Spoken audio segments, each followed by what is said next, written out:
Pak Budi, saya akan bertanya terkait dengan penjelasan di kata penyakit, khususnya yang bicara penyakit hipertensi.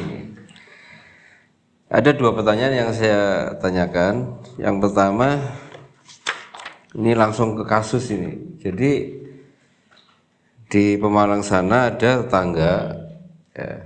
Jadi selama 20 tahun itu dia tidak pernah marah gitu, sama istrinya, sama anaknya, dan sabar lah ya, intinya sabar.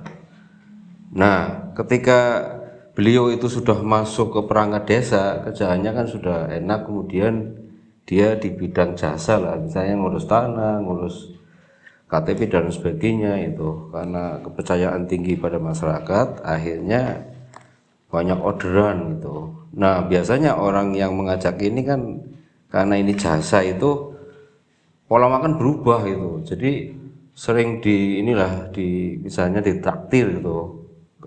Orang yang ditraktir kan kadang-kadang karena dulunya itu makan apa adanya, kemudian sering enak.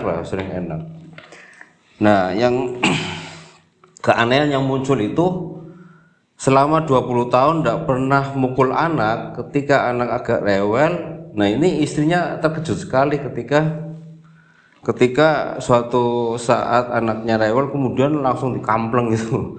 Terus istrinya langsung nangis gitu. Dia heran, lamanya 20 tahun tidak pernah bapaknya itu mukul anak, tetapi setelah 20 tahun itu muncul keanehan seperti itu.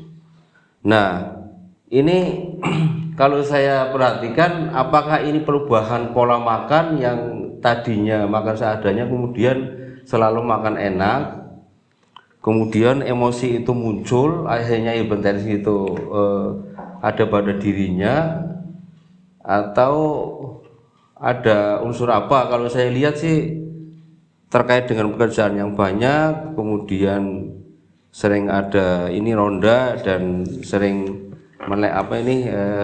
melek malam lah ya.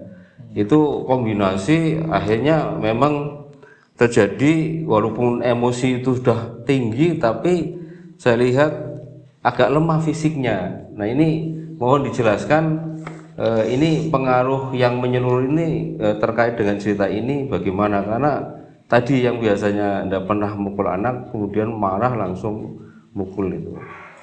Kemudian yang kedua, saya lihat ada ibu-ibu yang hipertensi, tetapi kalau ini kan makan, minum, energi, emosi dan gerak ya. Ya ini lemah semua itu. Makan minumnya ndak kurang doyan, energi juga lemah itu. Emosi dia juga ndak emosian, gerak juga jarang gerak gitu. Nah, dari tekanan ini atau hipertensi ini dengan semuanya lemah ini, berarti penanganannya apa, semuanya didongkrak semua, ditonikum semua, atau bagaimana? Terima kasih Pak atas penjelasannya. Ya, Pak Budi bertanya terkait dengan hipertensi ya. Mungkin ada kasus juga dalam artian ketika seseorang menderita hipertensi pada masanya, ketika semacam dicek anatomi jantung, dia mengalami yang namanya kayak semacam kardiomegali ya. Kardiomegali berarti ada otot jantung yang lebih besar dari ukuran normal. Kalau melihat dari pola seperti ini, mungkin apa yang menyebabkan, apakah itu dari kemungkinan yang menyebabkan itu, selain mungkin dari faktor hipertensinya itu dari masuk dari mana, terus apakah memungkinkan dalam artian anatomi yang seperti ini, dalam artian otot yang sudah terlanjur membesar itu dikembalikan lagi menjadi ke normal lagi, ke posisi awal lagi. Terus yang kedua terkait ini Pak, mungkin di kalangan juga banyak masyarakat, ketika kita mungkin jalan-jalan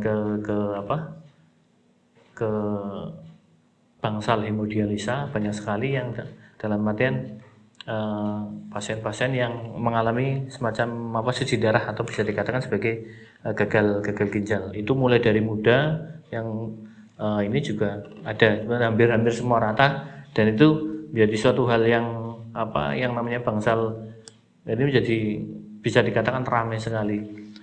Dan kebanyakan mungkin diawali dari hipertensi. Mungkin bisa mohon penjelasan terkait dengan pola-pola seperti apa kok dalam artian hipertensi ini kok bisa sampai menyebabkan ke yang namanya gagal ginjal ini. Berarti lebih ke pola mana, jantung, liver, lambung, apa dari kualitas makanan, atau mungkin bisa kompleksitas yang lebih kompleks lagi, karena ini juga dari anak-anak sampai dengan orang tua sudah ada kejadian ini sudah lebih banyak lagi. Mohon penjelasannya Pak.